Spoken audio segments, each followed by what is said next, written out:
Hello students.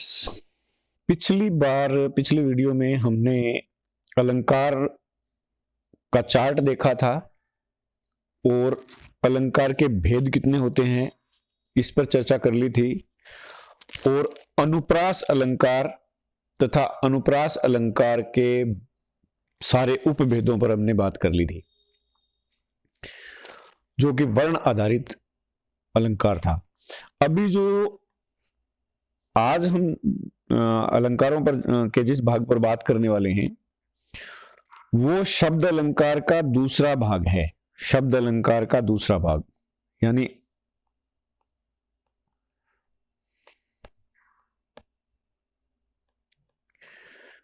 जो कि शब्दों पर आधारित है। पिछले वाला था वर्णों पर आधारित, आज वाला है शब्द आधारित। और शब्द आधारित अलंकारों में जो पहला भाग है वो वहीं से शुरू होता है जहां से हमने खत्म किया था, यानी कि अनुप्रास अलंकार से। तो यहां शब्द पर आधारित पहला जो भाग इसका उपभेद होता है वो होता है लाटानुप्रास अलंकार।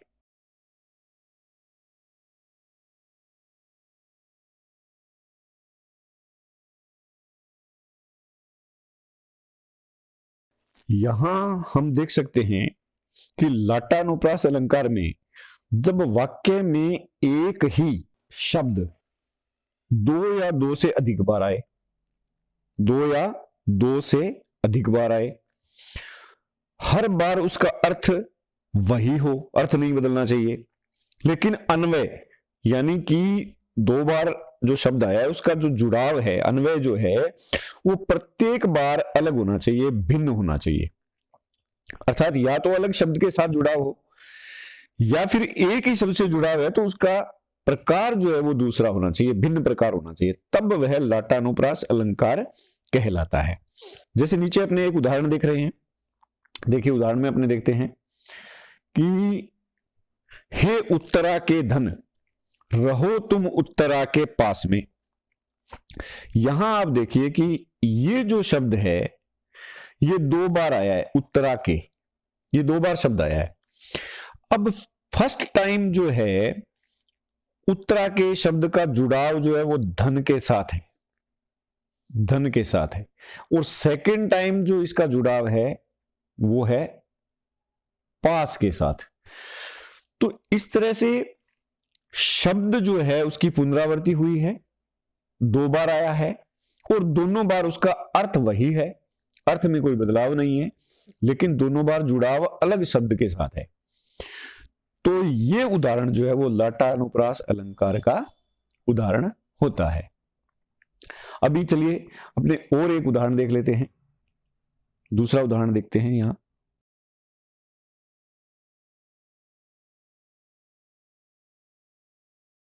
अब इस उदाहरण में भी वही स्थिति है, देखिए आप कि पूत शब्द दो बार आया है, यहां पूत और यहां भी पूत शब्द आया है, लेकिन पहली बार पूत शब्द का जो जुड़ाव है वो सपूत के साथ है और दूसरी बार इसका जो जुड़ाव है वो कपूत के साथ है।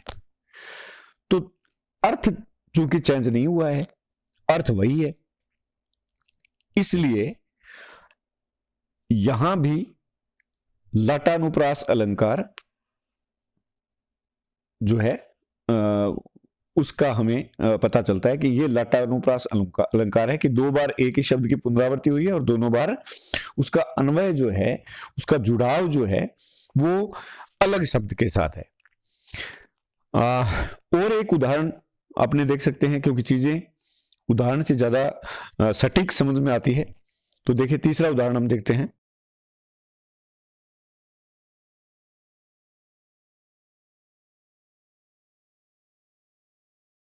यहां भी हम देख सकते हैं कि पराधीन जो नर नहीं, अब यहां पराधीन जो नर यानी पराधीन जो दो बार आया है, पराधीन जो नर, ये दोनों दो बार आया है, लेकिन यहां देखते हैं कि जो नर है उसकी जुड़ाव जो है, अन्वय जो है, वो फर्स्ट टाइम नहीं के साथ है।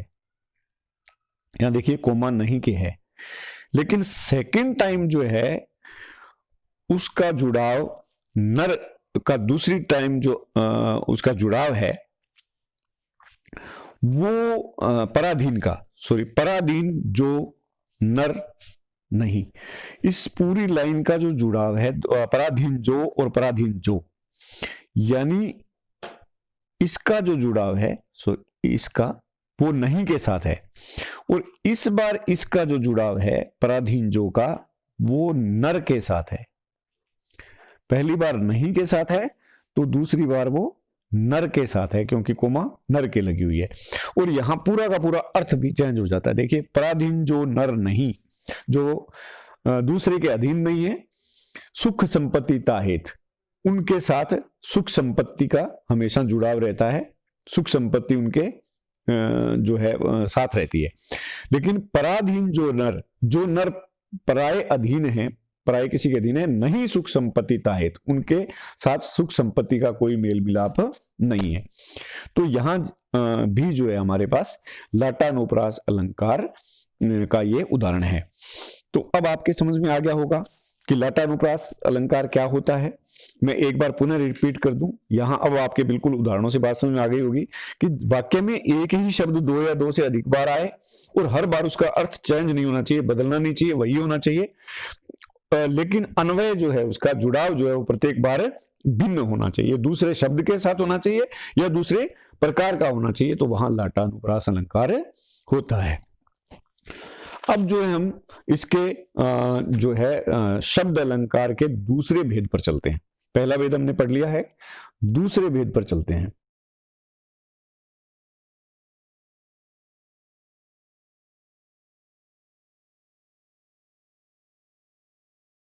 यमक अलंकार जो है उसकी क्या विशेषता होती है यमक अलंकार की, कि वाक्य में जब एक ही शब्द दो या अनेक बार आए और हर बार उसका अर्थ जो है वो भिन्न होना चाहिए, अर्थ अलग है, तो वहां यमक अलंकार होता है।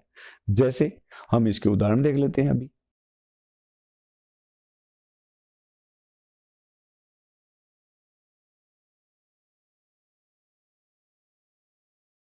अब यमक अलंकार में हम बहुत अच्छे तरीके से इस चीज को समझ सकते हैं कि यहां देखिए कनक शब्द दो बार आया है। कनक कनकते सौ गुनी मादकता अधिकाए, या खाए बोराए नर और वा पाए बोराए। यहां जो है दो बार जो शब्द आया है उसका दोनों बार अर्थ अलग है, यानी कि फर्स्ट टाइम कनक का जो अर्थ हमारे पास है, यहां जो है इसका अर्थ सोना है, सोना, और यहां है धतूरा।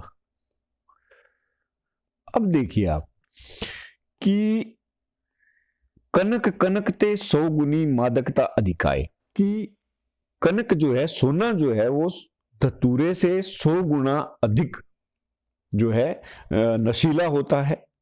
कारण क्योंकि या खाए बोराए नर, धतूरे को तो खाने पर नर बावड़ा होता है, यानी इंसान जो है वो बावड़ा हो जाता है, यानी मदमस्त हो जाता है। लेकिन सोना या धन को तो वह पाए बोराए नर, यानी कि सोना तो प्राप्त होता ही आदमी बावड़ा हो जाता है, यानी कि वो अहंकार पूर्वक व्यवहार करने लगता है। तो यहां देखिए कनक का अर्थ जो है वो दोनों बार अलग है, तो यहां यमक अलंकार है। इसी प्रकार तीन बेर खाती थी वो तीन बेर खाती है, यहां तीन बेर का मतलब है तीन वक्त, यानी जो पहले तीन वक्त खाना खाती थी वो केवल और केवल अब तीन फल, यानी बेरी के जो फल होते हैं, इस बेर का मतलब वो है वो तीन फल खा करके टाइम पास करती है। तो अब दोनों बार बेर की पुनरावृत्ति हुई है और दोनों बार बेर का अर्थ अलग है। तो यहां हमारे पास कौन सा अलंकार है, यमक अलंकार है। तो अभी हम नेक्स्ट देखते हैं, आगे चलते हैं।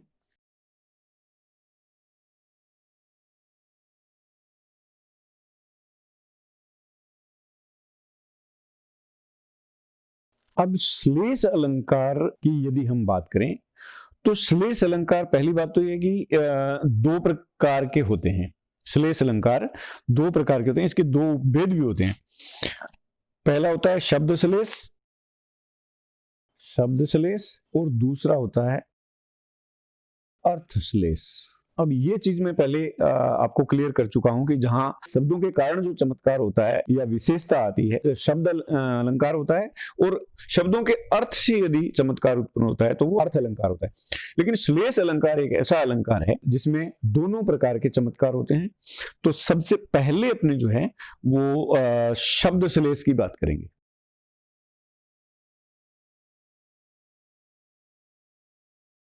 शब्द श्लेष अलंकार जैसा कि इसके नाम से ही परिभाषित है कि जहां चमत्कार शब्दों में होता है वहां शब्द अलंकार होता है। और श्लेष अलंकार की क्या खासियत है ये हम देख सकते हैं कि जब एक ही अर्थ, ऊपर परिभाषा आई गई कि जब एक ही शब्द कई अर्थों में प्रकट हो तो श्लेष अलंकार होता है। जैसे इस उदाहरण से बात बिल्कुल क्लियर हो जाएगी।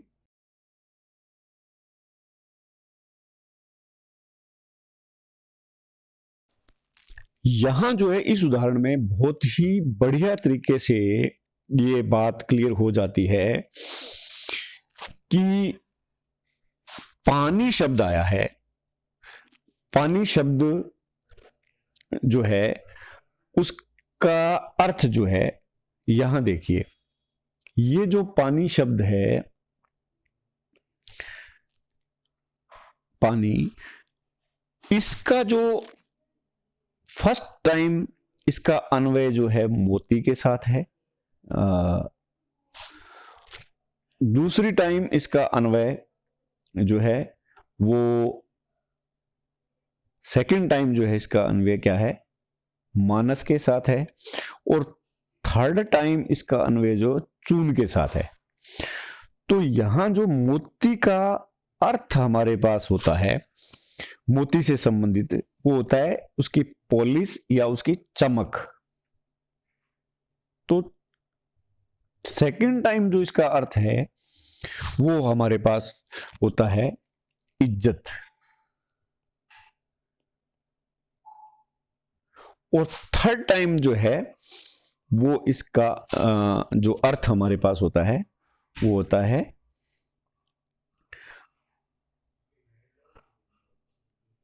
जल, पानी का अर्थ। यानी ये जो पानी शब्द है इसके ये तीन अर्थ जो है हमारे सामने निकल के आते हैं। ये तीन अर्थ पानी शब्द के, ये वाले।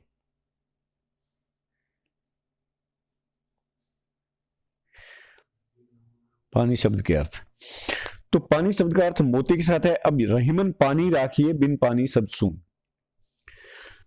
कि बिना पानी के सब फीका हो जाता है, सब खत्म हो जाता है।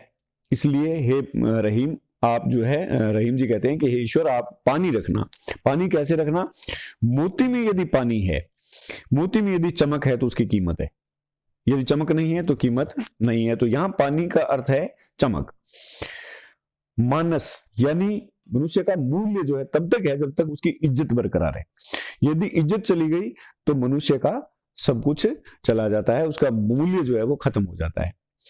और तीसरी बार जो है पानी का अर्थ जल है। अब यहां चूना भी लिया जाता है, चून से चूना, और चूने में से यदि पानी निकाल दो तो चूने की कोई कीमत नहीं है, या फिर आटे में पानी मिलाने पर ही उसकी रोटियां बनती है। तो इसको दोनों अर्थों में हम ले सकते हैं। लेकिन यहाँ पानी जो है उसके विभिन्न जो है अर्थ लिए गए हैं।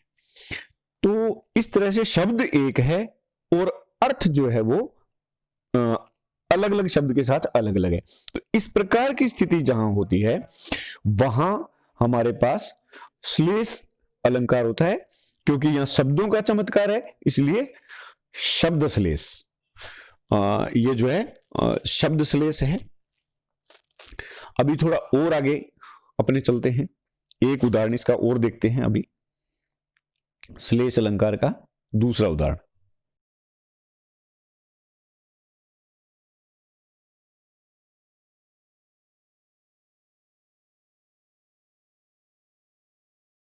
अब इस उदाहरण में हम देख सकते हैं नर की और नल नीर की कति एक करी जोए, जे तो नीचो होवे चले ते तो ऊंचो होए। अब यहां क्या है कि नीचो शब्द का अन्वय, शब्द तो नीचो एक ही है लेकिन उसका जल के साथ अर्थ अलग है और नर के साथ अलग अर्थ है। यहां ऊंचो शब्द एक है, यहां जल के साथ उसका जो मायना है या अर्थ है वो अलग है, और नर के साथ जो उसका अर्थ अलग है। तो यहां हम देख सकते हैं कि जे तो नीचो हुए चले ते तो ऊंचो होए। जल जितना ज्यादा गहरा होगा उतना ही जो है उसको ज्यादा ऊंचा उठकर बाहर आना पड़ेगा। ठीक इसी तरह से नर के साथ जल के साथ उसका अर्थ हो गया गहराई से संबंध हो गया उसका, और नर के साथ संबंध हो गया विनम्रता का, कि गहराई से में जो जल होगा वो ऊपर उठ करके उतना ही ऊंचा उठ करके चलेगा, और व्यक्ति विशेष जो है, नर जो है, आदमी जो है, मनुष्य जो है, वो जितना ही विनम्र होकर के चलेगा उतनी ही उसकी प्रतिष्ठा बढ़ेगी, उसकी इज्जत जो है वो बढ़ेगी। तो इसके अर्थ को जब हम समझते हैं तो यहां हमें क्लियरली पता चलता है कि ये जो उदाहरण है वो शब्द श्लेष अलंकार का उदाहरण है। तो इन दो उदाहरणों से श्लेष, शब्द श्लेष जो है अलंकार आपको बिल्कुल क्लियर समझ में आ गया होगा। अब अपने थोड़ा सा और आगे चलते हैं और उदाहरण देखते हैं अर्थ श्लेष का। अभी अर्थ श्लेष को समझते हैं अपने।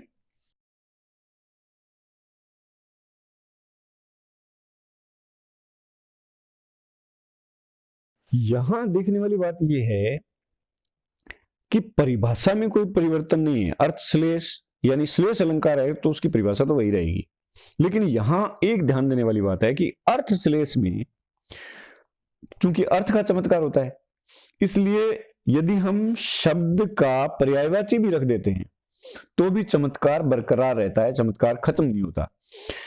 जबकि शब्द श्लेष में यदि हम उसका पर्यायवाची रख देंगे तो उसका चमत्कार खत्म हो जाएगा, यानी वही शब्द हमें रखना पड़ेगा, इसलिए वो शब्द श्लेष कहलाता है। यहां अर्थ है तो अर्थ में पर्यायवाची से कोई फर्क नहीं पड़ेगा, अर्थ तो दूसरे शब्द का भी वही रहेगा, पहले शब्द का भी वही रहेगा। तो इसके उदाहरण हम देखेंगे तो चीजें और अच्छे से आपके समझ में आ जाएंगी। देखिए यहां हम एक उदाहरण जो है वो देखते हैं श्लेष अलंकार का, अर्थ श्लेष अलंकार का।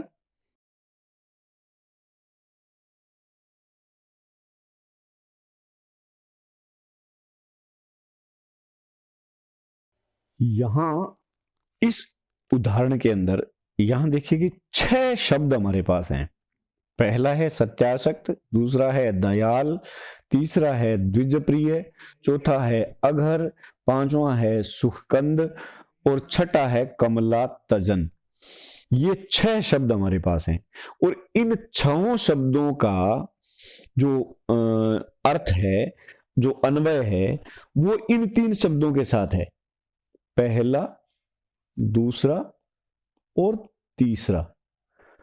अब इन तीनों शब्दों के साथ इनका क्या क्या मेल है, किस तरह से इनको हम जोड़ेंगे, ये यहां मैं आपको अच्छे से जो है इसकी एक सारणी बना करके बताता हूं, तब आपको बिल्कुल क्लियर हो जाएगा कि ये जो मामला किस प्रकार से सेट बैठता है। तो हम 6 शब्दों को दोबारा लिखते हैं एक बार।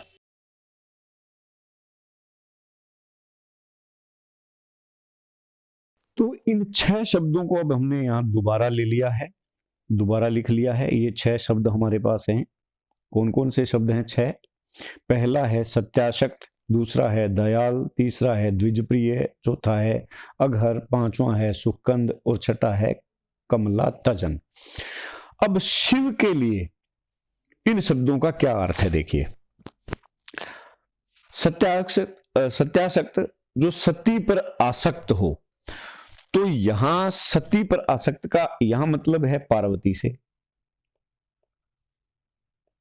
पार्वती का नाम है सती। दूसरा है दयाल, जो कृपालु हो, दया करने वाला हो।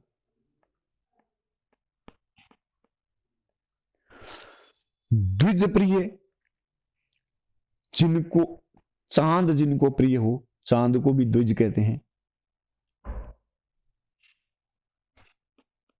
चंद्र जिसको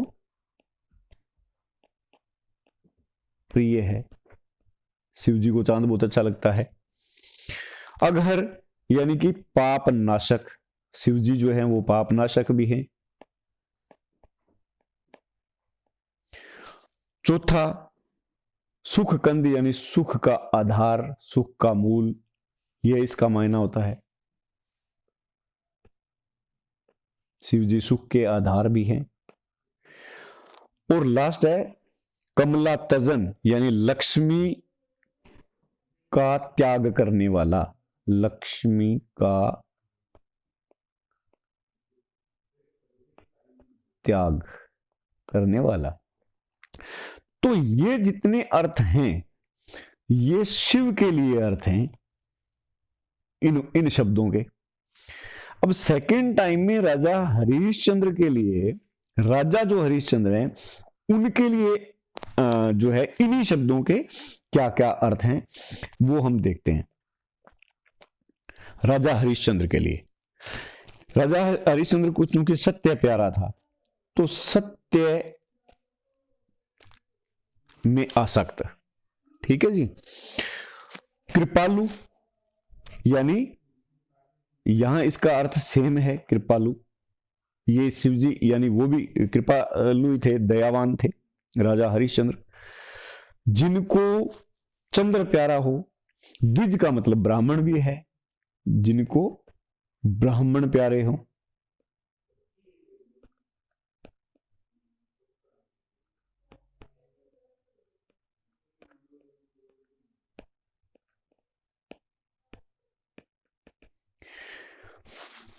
पाप नाशक, तो राजा हरिश्चंद्र भी पाप नाशक कहे जाते हैं।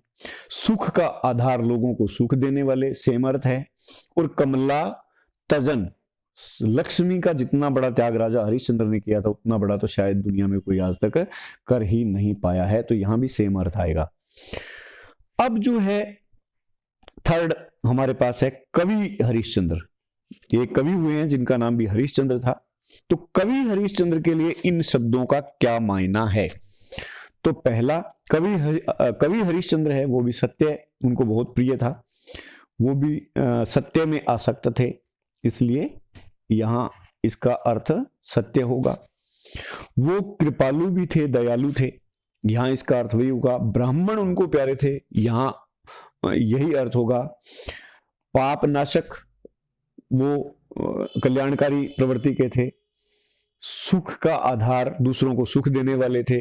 और लक्ष्मी का त्याग करने वाले थे। तो ये जो है विभिन्न शब्दों के लिए विभिन्न अर्थ। यहां क्या है कि शब्दों का अर्थ है जो चमत्कार उत्पन्न कर रहा है। तो यहां यदि हम उसका मायना, यहां देखिए आप कि उनके जो है पर्यायवाची भी रख दिया जाए तो भी जो है चमत्कार में कोई फर्क नहीं पड़ता है। इसलिए इस प्रकार के जो उदाहरण हैं वो श्लेष अलंकार के उदाहरण कहे जाएंगे। तो आज के लिए इतना ही। नेक्स्ट जो हमारा अगला वीडियो आएगा उसमें हम बाकी के अलंकारों को और जो है वो उन पर चर्चा करेंगे। आज के लिए इतना काफी है। जय हिंद।